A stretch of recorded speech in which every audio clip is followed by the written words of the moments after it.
आप सबका यहाँ आने के लिए बहुत बहुत धन्यवाद। हमारा ही नाम है प्रशांत किशोर। हम नेता नहीं हैं, अब वोट वोट नहीं मांगते। रउआ सब आइल बनी जाए जा सोच के कि 10 दिन के बाद वोट बा यन प्रशांत किशोर तक यन के करा के वोट देवे के बाद हम वोट ना मांगी। 2-2.5 बरिस से पूरा बिहार में पैदल पैदल चलता नहीं। 5000 गांव में पैदल चल के गईनी। ऐजे हमार घर बा बगल में सासाराम में 2-2.5 बरिस से गांव गांव पैदल चलता नहीं। आज आपके यहाँ आए हैं गाड़ी से, लेकिन जब पैदल चलकर आएंगे तो साल भर अभी और लगेगा। काहे से कि अभी हम अररिया सुपौल में पैदल चलता है। तो आज रुआ गांव में काहे आइल बानी? ऐसे आइल बानी कि जन सुराज के जौन मिशन बा, संकल्प बा कि लोग के गांव गांव जाके बतावे के बा कि हमने के गरीबी से कैसे निकल सकता नहीं जा। तो वह रास्ता रुआ के बतावे आइल बानी। वोट के करा के देवे के बा ये आपको तय करना है। हमको वोट नहीं मांगना है। यहाँ आपको 15 मिनट में वो रास्ता हम आपको बताएंगे कि आप अपने गरीबी से कैसे निकल सकते हैं। वोट चाहे भाजपा को दीजिए कि लालू को दीजिए कि माले को दीजिए कि जन सुराज को दीजिए, वो हमारा विषय नहीं है।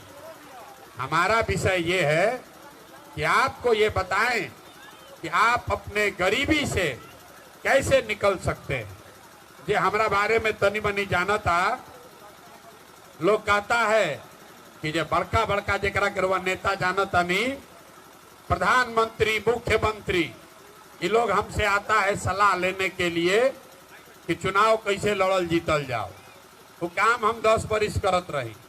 आज जैसे रउआ मुखिया विधायक सांसद बनाईला, वैसे हम मुख्यमंत्री प्रधानमंत्री बनाते हैं। उनके बनाने में कंधा लगाते हैं, लेकिन वो सब काम सब छोड़ के अब बिहार में गांव गांव घूमता नहीं। इस संकल्प लेके आइल बानी कि अब नेता लोग के सलाह ना दे, बिहार में चल के गांव गरीब के जनता के सलाह दे कि रउआ जौन बरसों से ठगाता नहीं, उसे कैसे निकल के अपन गरीबी दूर कर सकता नहीं, अपन लइकन के भला कैसे कर सकता नहीं। तो जेकरा जेकरा ई रास्ता सीखे के बाद ओकरा से हम 3 गो खाली सवाल पूछीला और तीनों सवाल के जवाब रहुआ हाँ या ना कह के खाली हाथ उठा के देवे के बाद अब 15 मिनट में रहुआ बुझा जाई कि आखिर इतना दिन से रहुआ गरीब काहे बानी, ऐसे निकले के उपाय का बा। हमार अपन दादा, हमार बाबा मजदूर रहन, बैलगाड़ी चलावत रहन। 7 गो उनका लड़का रह। हमारा बाबूजी लोग 7-8 भाई लोग था। किसी के पास पढ़ाने का भी पैसा नहीं था। सब लोग मजदूरी करके तय किया कि एगो हमरा लड़का के पढ़ाई, मतलब एगो हमरा बाबूजी के सबे पढ़ावल। तो बाबूजी हमार डॉक्टर हो गए। आ बाबूजी हमरा के पढ़ैले बान तो देखिए हम खड़ा होके भाषण देता नहीं। 20,000 आदमी के नौकरी देले बानी। तो अभी हम रउआ के बताई कि आप अपने गरीबी से कैसे निकल सकते हैं। वोट काहे ना मांगी? वोट ऐसे ना मांगी कि हर 1-2 बरिस पर वोटवा मांगे वाला तो कोई ना कोई आवते बा। जे आवता ये कहते है भाई हमरा के वोट दे दो, अब बस हम आई तो तार कुल काम हो जाए। ये रउआ सब सुनता नहीं जा, वोट देता नहीं जा। 40 बरिस तक हमने के कांग्रेस के वोट देनी जा। फिर सब लोग कहल ना भाई कांग्रेस खराब बा, लालू यादव गरीब के बेटा बालन, इनका के वोट दिया। तो लालू जी राजा बन गईलन। फिर 15 बरिस के बाद आदमी कहल कि ना भाई अब हमने के पढ़ल लिखल आदमी के बनावल जाओ राजा। तो इंजीनियर नीतीश कुमार कुर्सी पर चिपक गईलन। 18-19 साल से कभी ललटेन पर लटक के, कभी कमल के फूल पर बैठ के पलट पलट के नीतीश कुमार राजा बनल बाड़ा। आ गांव गरीब के दुर्दशा जौन बार हुआ देखता नहीं। तो यही से हम वोट ना मांगी कि वोट मांगे वाला जे आदमी बा वो तो बड़का बड़का बात बोलता, आ जीतला के बाद रउआ के गर्दन काटता। तो जैसे पहले के आदमी लोग ठगलस तो प्रशांतो किशोर रउआ के संगे ना ठगी करियने कर कौन गारंटी बा? हे भाई, आज आइल बानी वोट मांगे, आज चुनाव बा तो बढ़िया बढ़िया बात कहब, आज जब वोटवा हो जाई तो गर्दन फिर राउर कटाई गरीब के। यही से हम संकल्प लेने कि हम वोट मांगबे ना करब। रउआ के रास्ता बताई, अगर वो सीख ली रउआ तो वोट जरा के मन बा ओकरा के दे दी, लेकिन रास्ता जो सिखाई वैसे देव तो रउआ लड़का के पढ़ाई रोजगार एजा निश्चित तौर पर हो जाए। आइजा 15 मिनट में सिखा दे। आज जरा जरा सीखे के बाद भाषण खत्म। अब हम 3 गो सवाल पूछब, ओकर जवाब देवे के बाद सबके हाथ उठा के हाँ चाहे ना जोर से बोले के बाद। अभी ना जब पूछब तब सब आदमी तनी सोच के बताई जा कि रउआ गांव में और कुछ होके चाहे ना, सबके लइकन के बढ़िया पढ़े के या रोजगार के व्यवस्था होके के चाहिए कि ना होके के चाहिए? सब है हाथ उठाकर बोली भैया होके के चाहिए कि ना होके के चाहिए? ना इतने आवाज बा, जोर से बोली होना चाहिए कि नहीं होना चाहिए? होना चाहिए ना। देखिए जाके आदमी कितना समझदार बड़ा, जे पढ़ल लिखल बा ऊ हो, आ जे खुद नहीं के पढ़ल लिखल ऊ हो कहता कि ना भाई पढ़े के व्यवस्था होके के चाहिए। जे गरीब बा ऊ हो, जे अमीर बा ऊ हो, तो आप अगड़े हैं कि पिछड़े, बूढ़ा हैं, बुजुर्ग हैं या युवा हैं, महिला है, पुरुष है, सब लोग कहता कि ना भैया पढ़ाई या रोजगार तो अगर होके के चाहिए। काहे कहनी है? ऐसे कि सब पहले से जानता कि अगर राउर लड़का के पढ़ाई या रोजगार हो जाए तो कोई मुखिया बनस, कोई विधायक बनस, लालू बनस कि नीतीश बनस, आपन लड़का के रोजगार हो जाई तो आपन जिंदगी सुधर जाई। इतना तो बात सबके बुझाता है। तो अब देखावता नहीं कि रउरी दुर्दशा काहे बा। सब आदमी एक बार अपना अपना बच्चा के जरा चेहरा याद कर ली जा, और अपना बच्चा के चेहरा याद करके, अपना बच्चा के चेहरा याद करके ईमानदारी से बताई कि आप में से किसने जीवन में एक बार भी अपने बच्चों के रोजगार और पढ़ाई के लिए वोट दिया है। देखिए दुर्दशा गांव के, चुप, सारा हेकड़ी हवा, सब डकैती खत्म। चाहे रउआ माले के हैं कि भाजपा के, लालू के हैं कि कांग्रेस के, लेकिन एक भी आदमी नहीं है जिसने अपने बच्चों के पढ़ाई या रोजगार के लिए वोट दिया। तो आप बताइए, जौन चीज हमनी के चाहिए ओकरा खातिर वोटे ना दिहल जाई तो मिली कैसे? अब आज कोई में से खड़ा होके कही कि ए भाई आई जा तो सब नेता चोरे बाड़ा सब, एकर का गारंटी बाकी पढ़ाई रोजगार खातिर वोट दियाई तो वो मिल जाई?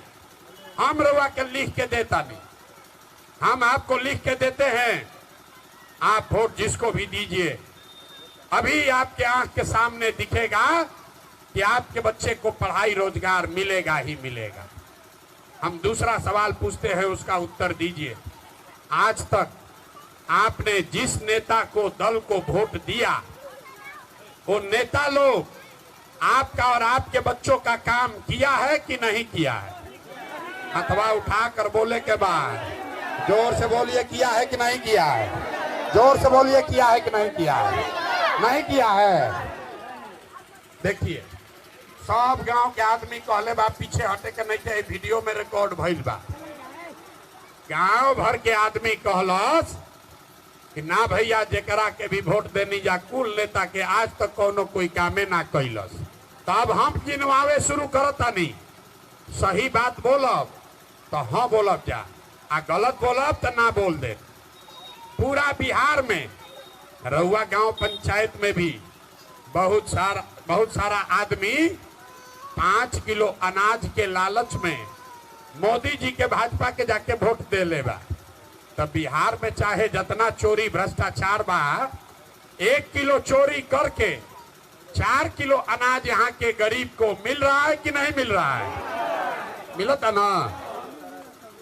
बहुत सारा आदमी चुनाव से पहले कहलस कि भैया हम तो हिंदू हैं, हमने के अयोध्या में राम जी के मंदिर बनावे के बाद तो रउआ गांव में नाली गली ना बनल, स्कूल अस्पताल ना भइल, फैक्ट्री ना लागल, लेकिन रउए वोट से अयोध्या में राम जी के मंदिर बनल बा कि नहीं के बनल?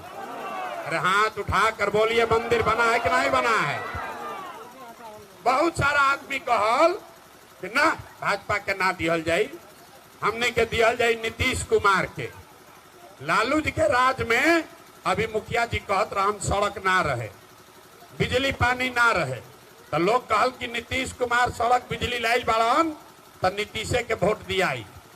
तो यही नीतीश के राज में यही बदहाल बिहार में बिजली के बिल 1000 आवे चाहे 2000, घरे घरे बिजली आइल बा कि नहीं के आइल? बहुत आदमी कहलस कि ना भैया नीतीशों के ना दिए, हमने के तो लालू जी के दिहल जाए।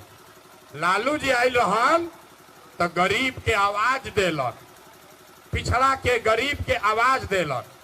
तो लालू के राज में पढ़ाई लिखाई ना भइल, स्कूल सड़क बिजली पानी ना आई, लेकिन जे गरीब रहे, दबल रहे, कुचला रहे, ओकरा आवाज मिलल, सम्मान मिलल कि ना मिलल? अरे बोली, जोर से बोली। बिहार में बहुत आदमी कहलस कि ना भैया हम तो जाते पर वोट देव, हमरा कुछ ना चाहिए, हमरा अपना जात चाहिए, जियब चाहे मरब अपना जाते वाले के वोट देव। तो हमनी के जे जात पर वोट देले बा, रउआ जात के नेता आज तक रउआ लड़का के पढ़ाई रोजगार के बात ना कैलस, लेकिन जात के बात और जात के जनगणना गिनती पूरा राज्य में करैले बा कि नहीं के करैले? अरे जात के गणना भइल कि ना भइल? बहुत आदमी वोट देलस मोदी जी के भाषण सुन के, बहुत लड़का कुल पगला गिलन मोदी जी के भाषण सुन के। हे भाई, मोदी गुजरात में बड़ा विकास कैले बान, भाजपा के दियाई। तो मोदी जी गुजरात में तो विकास करत अड़न, ओइजा घरे घर गाँवे गांव फैक्ट्री लागता। आ पूरा बिहार से, रउओ गांव से, पंचायत से राउर हमार लड़का गुजरात में जाके मजदूरी करत हन जा कि नहीं खंजा करत? तो कौना बात पर रउआ सब वोट देनी है जो नहीं मिलल? अभी तो रउआ कहनी है ए भैया हमरा कुछो नहीं मिलल, आ हम गिनवावतानी तो कहतानी ना भैया 4 किलो चौरवा मिलते बा, मंदिर बनिए गई, जात के चर्चा चलते बा, बिजली आ गई, आ गुजरात में जाके बाल बच्चा मजदूर बनिए गईलन। ये बतावे खातिर तो अभियान शुरू कैले बानी।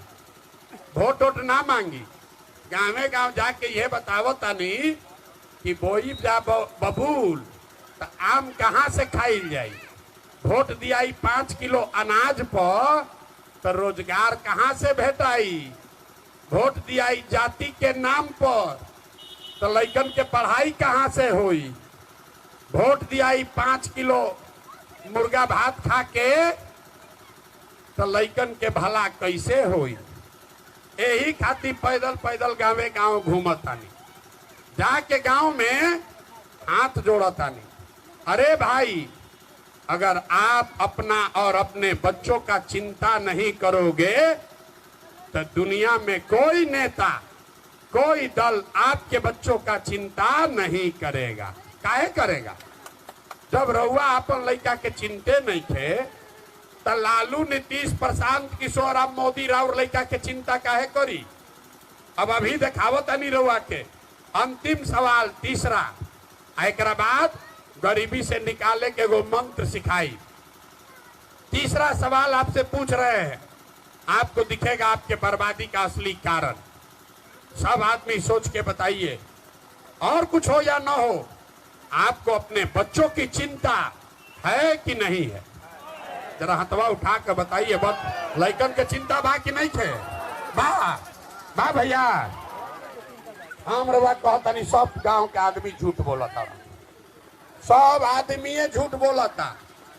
रउआ कहनी हाँ कि हमनी के लइकन के बड़ा चिंता बा, हम आइल बानी रउआ गांव में, रउआ चल के हमरा संगे देखी। अगर 100 गो बच्चा आइजा गांव में भेटई हन, आधा से ज्यादा बच्चों के शरीर पर शुद्ध कपड़ा नहीं है, जितना बच्चा रास्ता में मिलत अड़न, ज्यादातर लइकन के पैर में हवाई चप्पल भी नहीं थे। कोई भी गरीब का बच्चा, कोई आज सोमवार हो, कोई गरीब के लइका जाके देख लिया अभी पढ़त नहीं थे। या तो और लइका पढ़े गईल ना, अगर पढ़े गईल तो 11 बजते बजते पिलुआ वाला खिचड़ी खा के रोड पर जमीन मैदान में घूरा पर दौड़ता। लोग से पूछता नहीं, ये भाई लड़का क्या दशा कैले बाड़ा, कपड़वा काहे नहीं कपानावत। आदमी कहता है, ए भैया इतना गरीब बानी, कैसे लड़का के कपड़ा पहनाई, कैसे खियाई, कहाँ से पढ़ाई। तो मेरे भाई, जिन नेताओं ने आपको इतना गरीब और लाचार बना दिया कि आपके बच्चे के शरीर पर कपड़ा नहीं, पैर में चप्पल नहीं, खाने के लिए भोजन नहीं, पढ़ने के लिए किताब कॉपी नहीं, आपका बच्चा बीमार पड़ जाए तो दवा डॉक्टर नहीं, वही नेता अभी 10 दिन ऐजा घूमत जा वोट खाती। तो जितना आदमी रहुआ हाथ उठैले रही जा, सब आदमी वही नेता के जाति के नाम पर एमएल के डर से भाजपा, भाजपा के डर से एमएल 500 रुपया लेके मुर्गा भात खा के वही नेता के जाके रहुआ बटन दबाइब तो राउर लइका ना भोगी तो के भोगी। ये बतावे आइल बानी। हाथ उठा के कहनिया लइकन के चिंता बा। आ जौन आदमी लइकन के जिंदगी बर्बाद कर देलन, जो आपके बच्चे को अनपढ़ बना दिया, जिसने आपके बच्चे को मजदूर बना दिया, उसको आप जाति के नाम पर हिंदू मुसलमान बनकर एमएलए भाजपा के विचारधारा के नाम पर, झंडा के नाम पर जाके वही नेता के 10 दिन के बाद वोट देव तो कैसे भला होई, कैसे भला होई रहुआ बताई। जितना आदमी रहुआ आइल बानी जा, कोई ऐसा घर नहीं है जिसका जवान लड़का, आपका पति, आपका बेटा आपको छोड़कर बाहर मजदूरी करने नहीं गया है। जब लड़का गईल बड़ा सन बाहर, छोटा छोटा कमरा में 4 गो 5 गो लड़का रहता सन, अपना पेट काटता है। रवा गर्मी में जा बैठल बानी, आदमी कहता 2 घंटा से गर्मी लागता। आपके घर का बेटा, आपका पति इसी गर्मी में कहीं सड़क पर मजदूरी कर रहा होगा, फैक्ट्री में बोरा ढो रहा होगा, अपना पेट काटता है कि घरे 6000 8000 भेजब तो बाल बच्चा खइहन। आ रउआ से पूछता नहीं वोट काहे देले बानी, तो आदमी कहतन के भैया हमरा झंडा वाला खड़ा रहन यही से दे देनी है, सब हमरा जात वाला लोग देत रहन जाए यही से दे देनी है। तो कैसे सुधरी। लोग कहता कि हमरा भिजुन विकल्प नहीं थे। ए भैया प्रशांत किशोर रउआ आइल बानी, एगो विकल्प बनाई, नया एगो दल बनाई, हमनी के सब रउआ पीछे चलल जाए। हम रउआ के हाथ जोड़तानी, एगो प्रशांत किशोर के छोड़ी, अगर 10 गो प्रशांत किशोर आ जाइहन तब वो सुधरे वाला नहीं थे। जब तक आप नहीं सुधरिएगा तब तक कोई इसको नहीं सुधार सकता। हम गौवा में जाता नहीं तो आदमी कहतन बड़ा भ्रष्टाचार बा। ए भैया नाली गली नहीं थे बनत, राशन कार्ड में मुखिया सरपंच लोग 2000 3000 घूस लेता। इंदिरा आवास तो कोनो गरीब के मिलते नहीं थे, मिली तो 20,000। जमीन के दाखिल खारिज होता तो 8,000 10,000 अफसर गर्दन में उंगली लगा के पैसा निकालत अड़सन।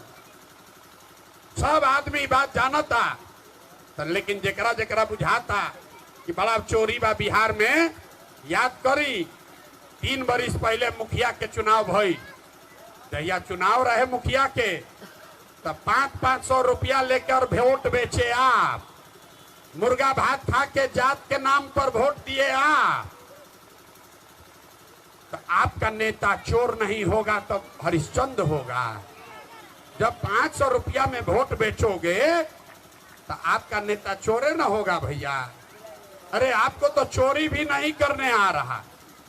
रवा यो नहीं के बुझात कि जात के नाम पर मुर्गा भात खा के जब वोट देता नहीं, उहे नेतवा जब जीत के आवत अड़सन तो आपके और आपके बच्चों के हाथ मुंह में उंगली लगा के 5,000 10,000 घूस लेता तो न जात देखता न विचारधारा देखता। यही बताने आए। अब ऐसे निकले के रास्ता क्या बा? निकले का रास्ता एक ही है। एक बार जीवन में आपने जाति पर वोट दिया, फायदा नहीं हुआ। हिंदू मुसलमान बनकर वोट दिया, फायदा नहीं हुआ। एमएल भाजपा राजद होके वोट दिए, फायदा नहीं हुआ।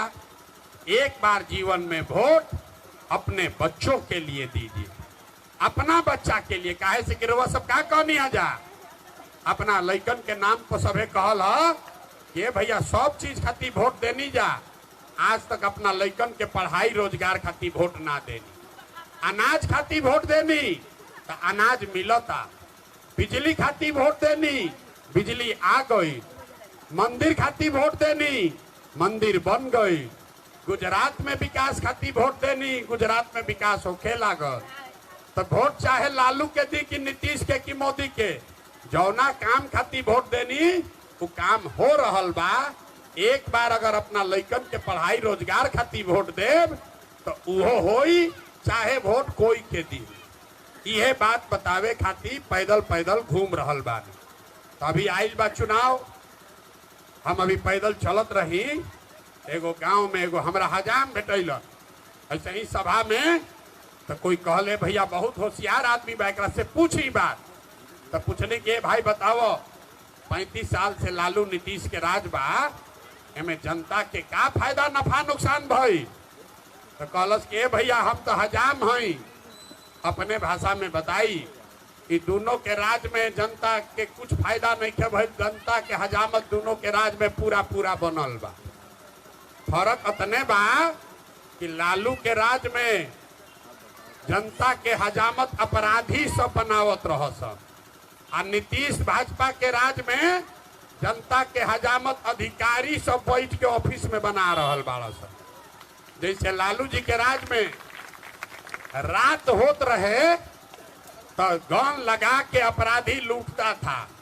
नीतीश भाजपा के राज में अधिकारी सब अस्पताल में, ब्लॉक में, थाना में बैठ के दीने में कलम लगाकर गरीब को लूट रहा है।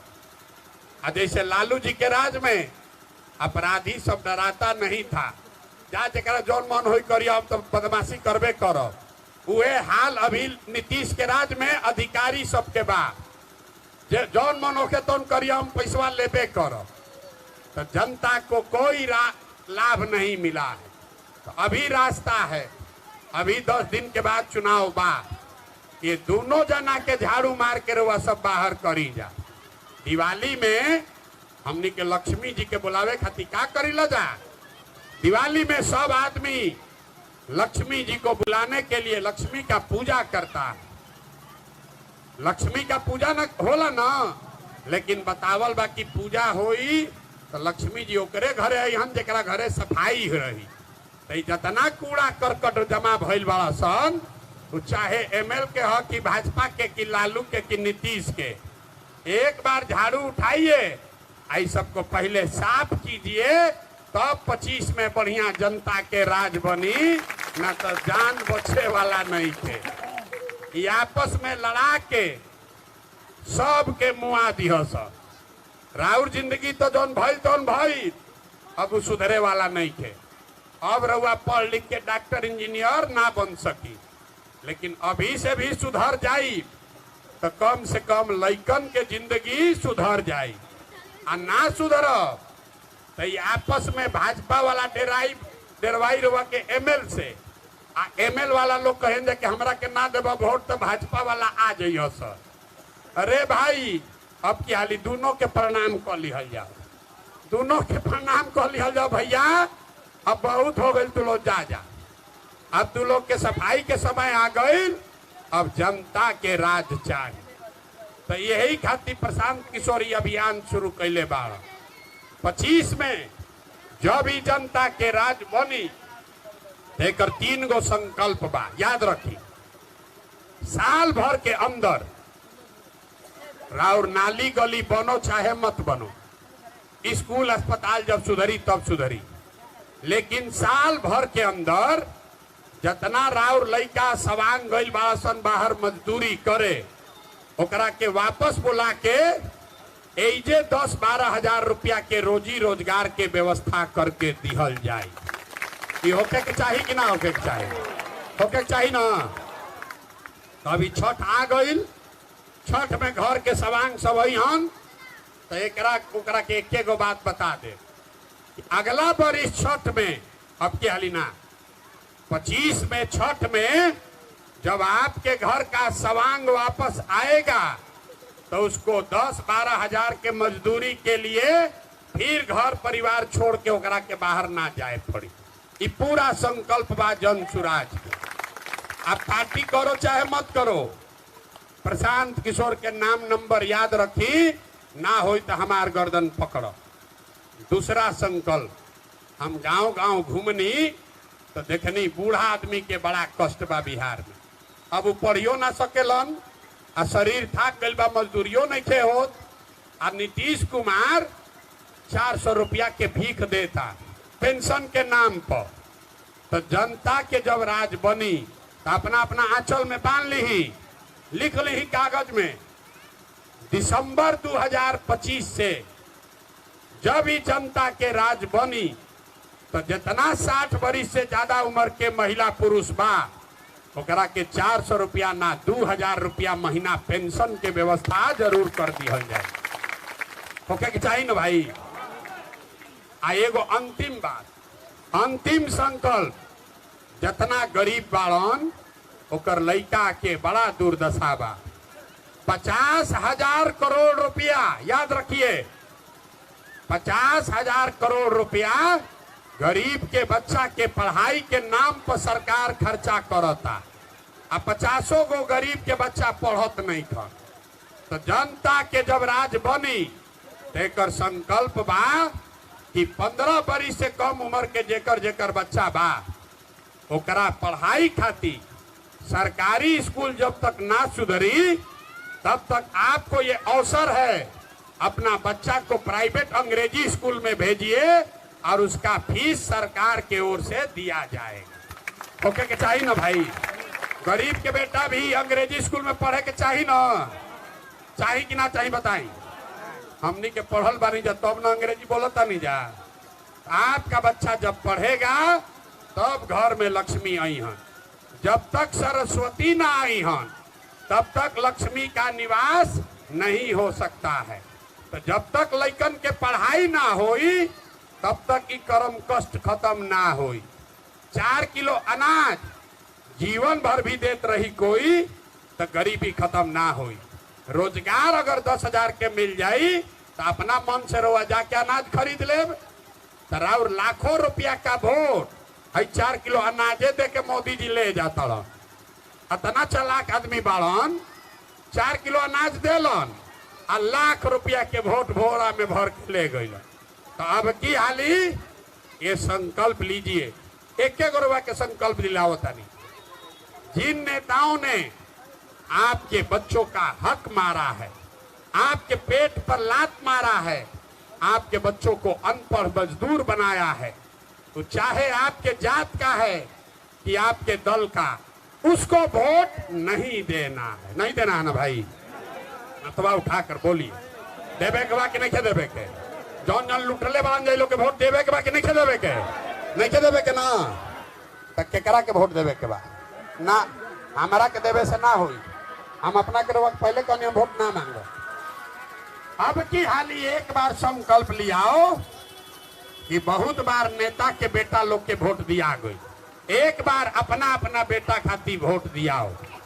जन सुराज ठीक लागे तो जन सुराज के दिलाओ, आ ना जन सुराज अच्छा लागे तो कोनो निर्दलीय के दियाओ।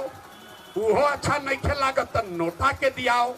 लेकिन जन चोर बदमाश लूट के गइल बाड़न जा, एहन जना के वोट नहीं खे देवे के।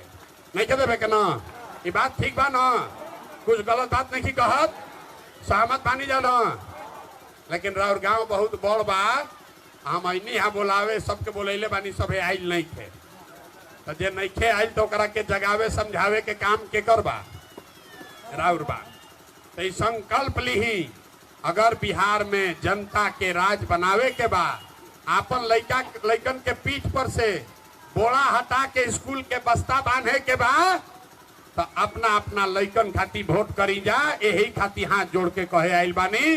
बाकी राउर विचार बा ना करो तो भैया हमारो से कुछ ना बिगड़ी, लेकिन रउआ लइकन के जिंदगी ना सुधरी, यह बतावे आइल बानी। एक बार बिहार के नारा लगा दिहल जाओ, हम अपन नारा ना लगवाई, जन सुराज के नारा ना लागे, एक गो नारा लागेला जय बिहार जय जय बिहार। काहे लागेला? काहे हमनी के लइका जाता सन बाहर मजदूरी करे तो आदमी कहता बिहारी मतलब बुर्बक, बिहारी मतलब अनपढ़, जे करे मन होता दू थप्पड़ मार देता। तो बिहार के गौरव फिर से होखो, बिहारे में लइकन के रोजगार पढ़ाई हो जाओ, यही खातिर गांव गांव में जाके नारा बुलंद करावतानी। हम बोलतानी जय बिहार, रउआ सब बोली जय जय बिहार, जय बिहार। यहाँ के आदमी में दम नहीं थे, नेतवा सब इतना चूस ले बा सन कि खूने चुसा गइल बा, मुंह से आवाजो नहीं थे निकल।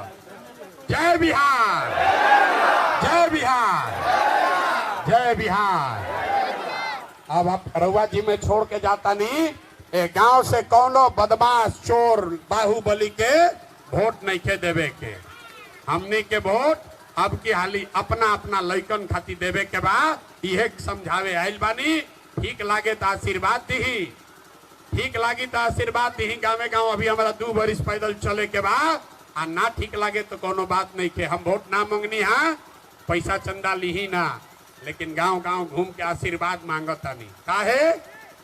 5 दिन आदमी जाता बाबा धाम तो उनकर हाथे पैर फूल जाता, खटिया पर गिरल बान, 5 दिन गए रही बाबा धाम। हम 2 बरिस से पैदले चलतानी। कैसे चलतानी? चलतानी ऊपर वाला के कृपा से, आ गांव गांव में आप जैसे लोगों के दुआ और आशीर्वाद से। अगर आपको लगता है कि जो बात बता रहे हैं ठीक बात है, जो काम करता नहीं ठीक काम बात, और कुछ ना, एक बार हाथ उठा के आशीर्वाद दी। बराबर बान आशीर्वाद प्रयास होगा नहीं पूरा बिहार में, होके के चाहिए ना, होके के चाहिए ना भाई।